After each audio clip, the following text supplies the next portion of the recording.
হে দেবী মা, তুমি আমার সন্তানদের রক্ষা করতে পারো। আমার সন্তানদের ভালোভাবে বাড়ি ফিরিয়ে আনো।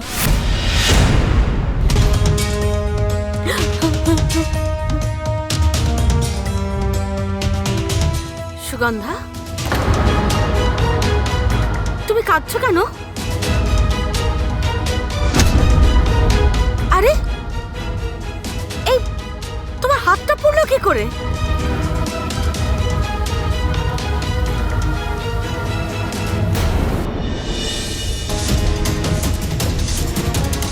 মা, আপনি প্লিজ সিয়াকে ফোন করে জিজ্ঞাসা করুন রাম আর চিকি কেমন আছে। আরে আশ্চর্য, সিয়া কি করে ওদের কথা জানবে? রাম আর চিকি কেমন আছে? সিয়া তো হরিদ্বারে গেছে না? না কামিনী, তুমি ভুল বলছো। সে হরিদ্বার তো দূরের কথা, হরিদ্বার যায়ইনি। রাম আর চিকির সম্পর্ক ভাঙার জন্য সে তাদের পিছু নিয়ে পুরী গেছে।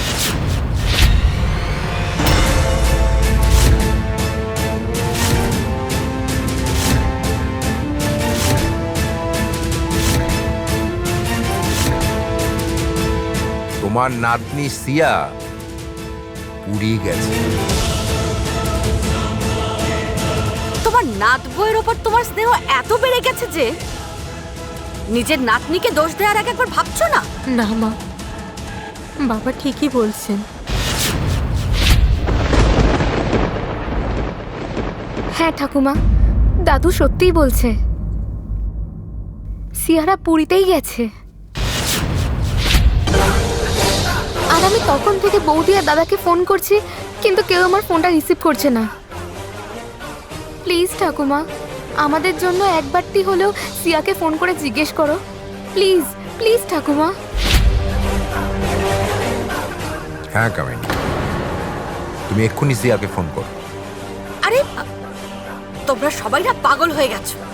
তোমরা কেউ কিছু বুঝতে পারছো না। সিয়া হরিদ্বারে গেছে, আর এই কথাও আমাকে নিজে বলেছে। সে তোমাকে মিথ্যে কথা বলেছে।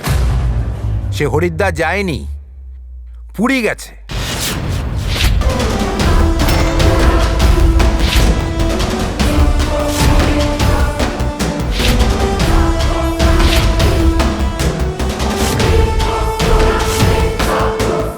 রাম সিয়ার প্রেম নয় কামিনী, রাম হচ্ছে তার জন্য একটা পাগলামি। সে শুধু নিজের জেদে বারবার ভুল করছে,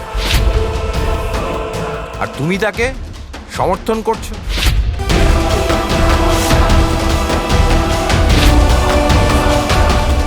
আমি তোমাকে একটা কথা বলে দিচ্ছি কামিনী,